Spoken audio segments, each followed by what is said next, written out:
श्री स्वामी समर्थ. स्वागत आहे तुमचं माझ्या YouTube चॅनलमध्ये. आजचा दिवस तुम्हाला खूप छान सुख समाधानाचा जावो ही स्वामींच्या चरणी प्रार्थना करते आणि आज या नवीन व्हिडिओला सुरुवात करते. तर बघा मित्रमैत्रिणींनो, चैत्र महिन्यातील संकष्टी चतुर्थी तिथी ही जी आहे ती 16 एप्रिलला दुपारी 1:16 सुरू होणार आहे आणि 17 एप्रिलला दुपारी 3:23 संपणार आहे. तर पंचांगानुसार म्हणजेच उदय तिथीनुसार संकष्टी चतुर्थीचं व्रत जे आहे तर ते आपल्याला 16 एप्रिललाच करायचं आहे. संकष्टी चतुर्थीचा उपवास व्रत हे आपल्याला 16 एप्रिल ला करायचं आहे. त्याचप्रमाणे आपल्याला जे काही उपाय सेवा करायच्या आहेत तर त्या देखील 16 एप्रिल रोजीच करायच्या आहे. आणि या वेळेला गणपती बाप्पांचा वार म्हणजेच बुधवार आणि संकष्टी चतुर्थी ही योगायोगाने एकत्र आलेली आहे. अत्यंत शुभ असा योग जुळून आलेला आहे. त्यामुळे या शुभ योगांवरती आपल्याला हा अतिशय अत्यंत एक प्रभावशाली उपाय जो आहे तर तो दिवसभरामध्ये जेव्हा आपल्याला वेळ मिळेल त्या वेळेमध्ये तुम्हाला तुमच्या सोयीनुसार एका ठिकाणी आपल्याला फक्त एक नारळ जो आहे तर तो अर्पण करायचा आहे, ठेवायचा आहे. आपली कोणतीही इच्छा पूर्ण होण्यासाठी आणि खास करून आपल्या मुलांसाठी आपल्याला हा जो उपाय आहे तर तो मुलांची स्मरणशक्ती ती सुधारण्यासाठी, त्यांची प्रगती होण्यासाठी, आई किंवा वडील किंवा घरातील इतर कोणत्याही मोठ्या व्यक्तीने हा उपाय केला तरी देखील चालणार आहे. तर बघा आता हा उपाय कशा पद्धतीने करायचा आहे, नारळ कुठे ठेवायचा आहे याविषयीची संपूर्ण माहिती आपण आजच्या या नवीन व्हिडिओमध्ये बघणार आहोत. त्यामुळे तुम्ही हा व्हिडिओ स्किप न करता शेवटपर्यंत नक्की बघा. चॅनलवरती तुम्ही जर हा व्हिडिओ पहिल्यांदा बघत असाल तर चॅनलला आवर्जून सबस्क्राईब करा आणि असेच नवनवीन माहितीपूर्ण व्हिडिओ बघण्यासाठी समोरील बेल आयकॉनलाही प्रेस करा. बघा या दिवशी प्रत्येक आईने किंवा वडिलांनी आपल्या मुलांसाठी हा जो एक नारळ आहे तर तो नक्की एका ठिकाणी अर्पण करा. गणपती बाप्पा जे आहेत तर ते सुखकर्ता, विघ्नहर्ता, दुःखहर्ता आहेत. त्याचप्रमाणे बुद्धिदाता आहेत, मंगलदाता आहेत आणि इच्छापूर्ती देवता आहेत. इच्छापूर्ती करणारे दैवत म्हणजे आपले गणपती बाप्पा. गणपती बाप्पा त्यांच्या भक्तांच्या जीवनामध्ये कितीही संकट येऊ देत, कधीही संकट ही येऊ देत नाही. त्याचबरोबर भक्तांच्या ज्या काही समस्या, इच्छा, आकांक्षा आहेत तर त्या बाप्पा नक्कीच पूर्ण करतात. आणि तर हा उपाय करण्यासाठी आपल्याला या दिवशी सकाळी लवकर उठायचं आहे, स्वच्छ स्नान करायचं आहे. आंघोळीच्या पाण्यामध्ये थोडंसं गंगाजल आणि चिमूटभर हळद टाकायची आहे. यानंतर आपल्याला स्नान करायचं आहे. स्वच्छ तुमच्याकडे जर लाल रंगाची कपडे असेल तर आवर्जून परिधान करा. शक्य नसेल तर आता पिवळ्या रंगाची केली तरी हरकत नाही किंवा योगायोगाने बुधवार आहे, चतुर्थी देखील आहे तर तुम्ही हिरव्या रंगाचे सुद्धा कपडे परिधान करू शकता उद्याच्या दिवशी. तर बघा आता आपल्या देवघरामध्ये गणपती बाप्पांची मूर्ती ही असतेच असते. तर आपल्याला त्यांचं विधिवत पंचोपचार पूजन करायचं आहे. आपले आवर्जून बाप्पांना आपल्याला उद्याच्या दिवशी एक जास्वंदीचं लाल फूल आणि दुर्वा अर्पण करायचं आहे. गणपती बाप्पांना सर्वप्रथम आपल्याला सुगंधी अत्तर लावून घ्यायचं आहे. हळदी, कुंकू, अष्टगंध, चंदन असेल तर चंदन लावा. त्यानंतर तुम्हाला दुर्वा अर्पण करायचा आहे. सोबतच गुळ खोबऱ्याचा नैवेद्य अर्पण करायचा आहे किंवा तुम्ही मोदकाचा नैवेद्य सुद्धा अर्पण करू शकता. त्यानंतर आता तुमच्याकडे जर फोटो असेल, मूर्ती असेल तर तुम्हाला दुर्वांचा हार जो आहे तर तो सुद्धा तयार करायचा आहे, बनवायचा आहे आणि बाप्पांना अर्पण करू शकता. यानंतर मोदकाचा बुंदीचा लाडू, मोतीचूरचा लाडू जो आहे तर तुम्ही तो नैवेद्यामध्ये ठेवू शकता. नाहीच काही जमलं तुम्हाला तर नैवेद्य म्हणून तुम्ही गुळ खोबरं ठेवलं तरी देखील चालणार आहे. यानंतर आपल्याला आरती करायची आहे आणि आपल्याला यानंतर हा जो उपाय आहे तर तो करायचा आहे. आता आपल्याला हा उपाय जो आहे तर तो मंदिरामध्ये जाऊनच करायचा आहे. आपल्या वेळेनुसार दिवसभरामध्ये जेव्हा तुम्हाला शक्य होईल त्या वेळेमध्ये हा उपाय करू शकता. आई हा उपाय करू शकते, वडील हा उपाय करू शकता. त्याचबरोबर मुले स्वतः जर करण्यासारखे असतील उपाय तर त्यांनी स्वतः केला तरी देखील चालणार आहे. आपल्या प्रगतीसाठी हा जो उपाय आहे तर तो करू शकता। आता हा उपाय जो आहे तर तो मुलं जरी लहान असेल मोठी असेल तर आपण करू शकता। एकापेक्षा जास्त मुलांसाठी करू शकतो का, तर मुले मोठे असेल नोकरी करणारे असेल तर अगदी लग्न झालेले जे मुलं आहे तर त्या मुलांसाठी सुद्धा आपण हा उपाय करू शकता। लहान मुले जे आहेत तर ती काय करतात, सतत किरकिरपणा करतात, चिडचिडपणा करतात, हट्टीपणा करतात, ऐकत नाही।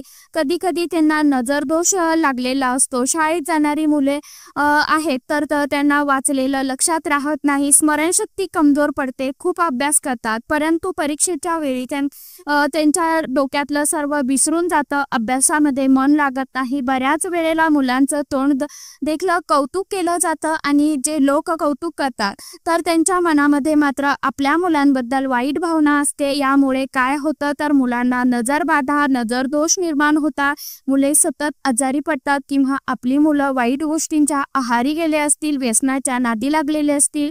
नोकरी असेल तर नोकरीमध्ये त्यांना यश मिळत नाही, प्रमोशन मिळत नाही किंवा नोकरी शोधत आहे परंतु मनासारखी नोकरी मिळत नाही। अशी आपल्या मुलांबद्दलची कोणतीही समस्या असेल तर तुम्ही आवर्जून हा उपाय जो आहे तर तो करायचा आहे। आता मंदिरामध्ये जाताना आपल्याला काय करायचं आहे, एक लाल रंगाचं कापड घ्यायचं आहे, एक नवीन नारळ जो आहे तर नारळ डबडब पाण्याचा घ्या, नारळ न सोलता आपल्याला घ्यायचा आहे, शेंडी असलेला नारळ आपल्याला घ्यायचा आहे।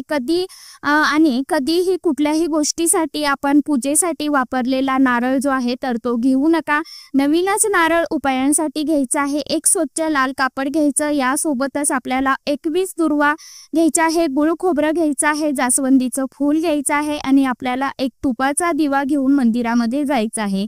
दिवा जो आहे तर तो आपल्याला शक्यतो कणकेचा बनवायचा आहे, यामध्ये आपल्याला तुपाचाच वापर करायचा आहे। मंदिरामध्ये गेल्यानंतर सर्वप्रथम आपल्याला काय करायचं तर गणपती बाप्पांचा समोर हात जोडून ध्यान करायचं, त्यानंतर गणपती बाप्पांच्या मूर्तीसमोर आपल्याला हा दिवा जो आहे तर तो प्रज्वलित करायचा आहे। दिवा प्रज्वलित करताना थोड्याशा अक्षदांचं आसन द्यायचं आहे, दिव्याला किंवा फुलांच्या पाकळ्याचा आसन ठेवायचं आहे। दिव्याची जी वात आहे तर ती उत्तर दिशेला करायची आहे किंवा पूर्व दिशेला केली तरी देखील चालणार आहे। यानंतर दिव्याला हळदी कुंकू फूल अर्पण करायचं आहे आणि यानंतर गणपती बाप्पांना हळदी कुंकू अष्टगंध अक्षदा फूल अर्पण करायचं आहे। 21 दुर्वा ज्या आहेत तर त्या देखील अर्पण करायच्या आहे। गुळ खोबरं जे आहे तर तो नैवेद्य म्हणून अर्पण करायचा आहे। यासोबतच तुम्ही जी सीझननुसार फळं आहेत तर ती सुद्धा नैवेद्यामध्ये ठेवू शकता, जसं की डाळिंब असेल, आंबा असेल, आता खूप फळं आहेत तर तुम्ही तुमच्या सोयीनुसार ठेवू शकता।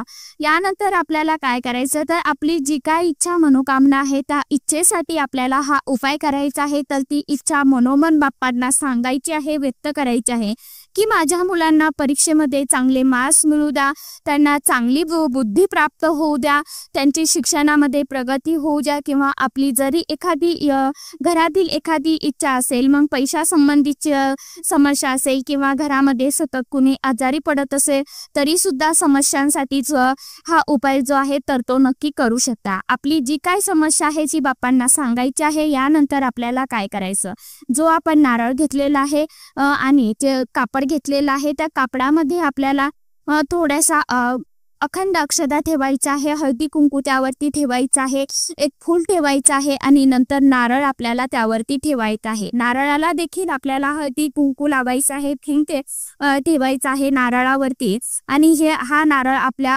हातामध्ये म्हणजे ओंजळीमध्ये दोन्ही हाताच्या आपल्याला घ्यायचा आहे आणि बाप्पांना आपली जी काय समस्या आहे तर ती नष्ट व्हावी म्हणून प्रार्थना करायची आहे। 11 वेळा गणपती अथर्व शीर्षम पठण करायचं आहे, 1 वेळा संकटनाश सूत्र पठण करायचं आहे। आता ज्यांना 11 वेळा गणपती अथर्व शीर्षम म्हणणं पठण करणं शक्य नाही त्यांनी 1 वेळा म्हटलं तरी सुद्धा चालेल। यानंतर आपल्याला आणि हा नारळ त्या कपड्यावरती आपल्याला ठेवायचा आहे। गणपती बाप्पांना आपली इच्छा बोलत सांगत आपल्याला हा नारळ जो आहे तर गणपती बाप्पांच्या चरणावरती तो नारळ ठेवायचा आहे, अर्पण करायचा आहे। मुलांची अगदी प्रवेश प्रक्रिया जर होत नसेल तरी सुद्धा आपण असा नारळ जो आहे तर तो बाप्पांच्या चरणावरती जर या दिवशी अर्पण केला तर गणपती बाप्पांच्या कृपेने आपल्या मुलांच्या जीवनातील समस्या ज्या काही आहे तर त्या नक्कीच नष्ट होत असतात. पण गणपती बाप्पा जे आहेत तर ते बुद्धिदाता आहेत. आपल्या मुलांना बुद्धी देण्याचं काम जे आहे तर ते गणपती बाप्पा करत असतात. आपल्या मुलांची बुद्धिमत्ता जी आहे तर ती तल्लख होण्यासाठी, त्यांचा सर्वांगीण विकास व्हावा, तर यासाठी सुद्धा आपण हा जो उपाय आहे तर तो करू शकता. आता हा अर्पण केलेला नारळ तुम्हाला तिथे ठेवून द्यायचा आहे त्या लाल कपड्यावरती बाप्पांच्या चरणाजवळ. तर आपल्याला आता एकापेक्षा जास्त मुलांसाठी आपल्याला हा उपाय करायचा असेल तर आपल्याला आता जसं की 3 मुलं असेल, 2 मुलं असेल, 1 मुलं असेल, तर हा उपाय करायचा असेल तर तुम्हाला 2 नारळ घ्यायचे आहे. 3 मुलं असतील तर 3 नारळ घ्यायचे आहे. 1 मुलं असेल तर 1 घ्यायचं आहे.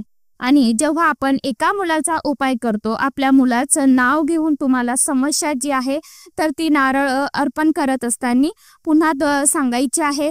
परत दुसऱ्या मुलांचं नाव घेऊन त्याबद्दलची समस्या सांगून तो नारळ अर्पण करायचा आहे. तर असा आपण एकापेक्षा जास्त मुलं असतील तरी सुद्धा हा जो उपाय आहे तर तो नक्कीच करू शकता. अशा साध्या आणि सोप्या पद्धतीने तुम्हाला हा जो उपाय आहे तो करायचा आहे. यानंतर तुम्हाला गणपती बाप्पांना 11 प्रदक्षिणा ओम ग गणपतये नमः हा मंत्र जप पठण करत करत तुम्हाला 11 प्रदक्षिणा करायच्या आहे. कसं बाप्पांच्या मंदिरामध्ये घंटी वाजवायची आहे, दर्शन घ्यायचं आहे आणि नाक घासणी करायची आहे की जी काय माझ्या मुलांच्या संबंधी किंवा तुमच्या आर्थिक समस्या असेल तर त्या नष्ट व्हाव्या म्हणून नाक घासणी गणपती बाप्पांसमोर करायची आहे.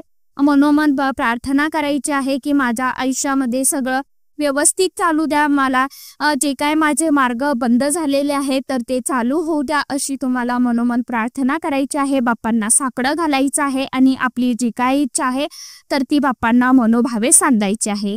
तर चला, आजच्या व्हिडिओमध्ये इतकीच माहिती होती. कशी वाटली नक्की सांगा. व्हिडिओ आवडला तर चॅनलला आवर्जून लाईक, शेअर, सबस्क्राईब जरूर करा. परत भेटूया नवीन माहितीसोबत, नवीन व्हिडिओसोबत. तोपर्यंत सर्व माझ्या यूट्यूब परिवाराला श्री स्वामी समर्थ.